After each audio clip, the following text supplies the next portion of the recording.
And we are now honored. It's such a pleasure to welcome in Nick Saban. So glad to have you, Coach. You sat down and you said retirement's treating you really well.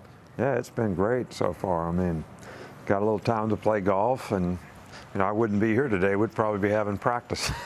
I think as much as we like practice and we love football, I think this is a little better than that, isn't it? Oh, absolutely. I mean, this is a beautiful place, wonderful venue. I can't imagine the players not thinking this is the number one, venue for them to play in each and every year. So it's fantastic. What is your favorite thing about Augusta National? It's beautiful. And every time I've been here and had the opportunity to play, the course is about as good as you're ever going to find anywhere. And the people here are special, but it's just a unique, special place. Yeah, you mentioned the people. I'm not sure that I even realized this coming in here, the Southern hospitality that you would feel here. What has that been like for you? You're very familiar with the South and the way that we can wrap our arms around people. That happens here no matter where you are on this course.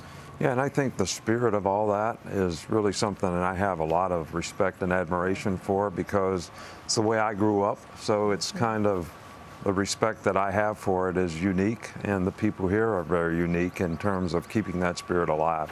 You mentioned that you've gotten to play a little bit more golf. I know at times when you were coaching, I would even hesitate to ask if you had played because you're a really good golfer, you love it, but you were so focused on the game. What's it been like to just enjoy your golf game and maybe celebrate it a little bit? Well, golf's kind of a metaphor of life. I've said this before. So you hit a good shot, you still have to play the next shot.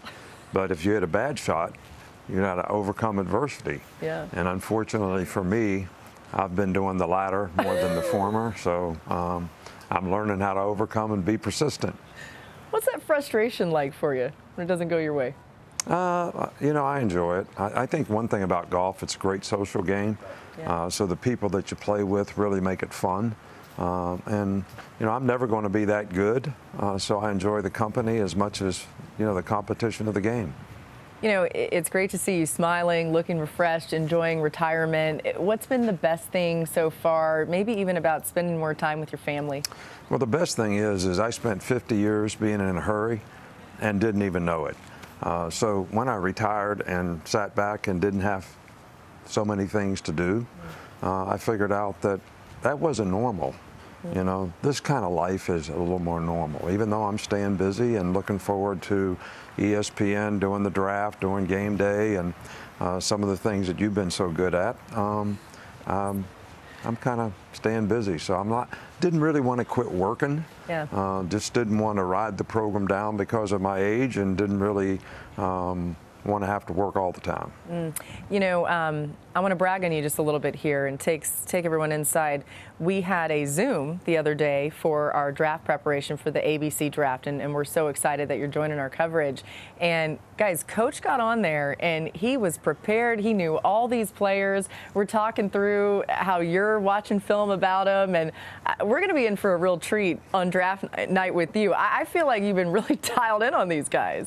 Well, hopefully I can add a little insight from experience, especially the 8 years of being in the NFL, being behind the scenes in the draft, knowing what goes into it, knowing how they evaluate players, know how you got a mock draft to try to figure out, who's going to be available, when we pick.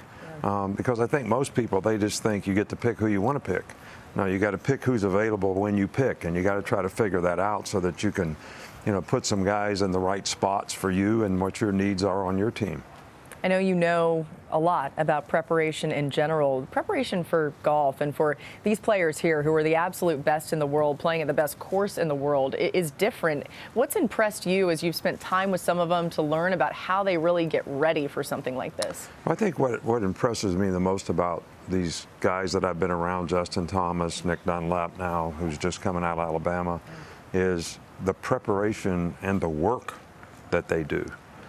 Because golf there's so many parts of golf: putting, chipping, driving, iron play, distance control, all these things that you have to really, really be dialed in on to be able to compete at this level, because there's so many good players.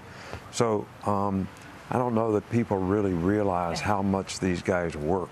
I mean, I sat and watched Nick Dunlap hit like 200 or 300 drives, you know, on the simulator to see how much spin was on the ball, see how much he was cutting it, see how much he was hooking it. And I'm like, I just like to be able to hit it 324 yards. I don't care what the spin is. Must be nice. All right. Has Miss Terry wanted to kill you yet? You know, the day after I retired, I got the 12 commandments of retirement. So I've tried to live by them. But I found out that if I do my chores, then I can go play golf. So I get up early and get my chores done, and then it's like, now do I have a free pass to go do what I want to do? What are your chores? What do you have to do? I make my bed. Okay, good. I take the garbage out. Wow. I have to wait for her to eat together. And I have to leave a little food just because that's polite to tell people that you really thought it was good, which I grew up cleaning my plate, so that's not kosher anymore. So just some of the... I love it. Are you still eating oatmeal cream pies? Every day. Got to do it. Get your Debbie's in. Yeah. Yeah. In fact, the lady that's going to be on game day, she told me she's all set with the little Debbie's, and I said, at least you got your priorities right.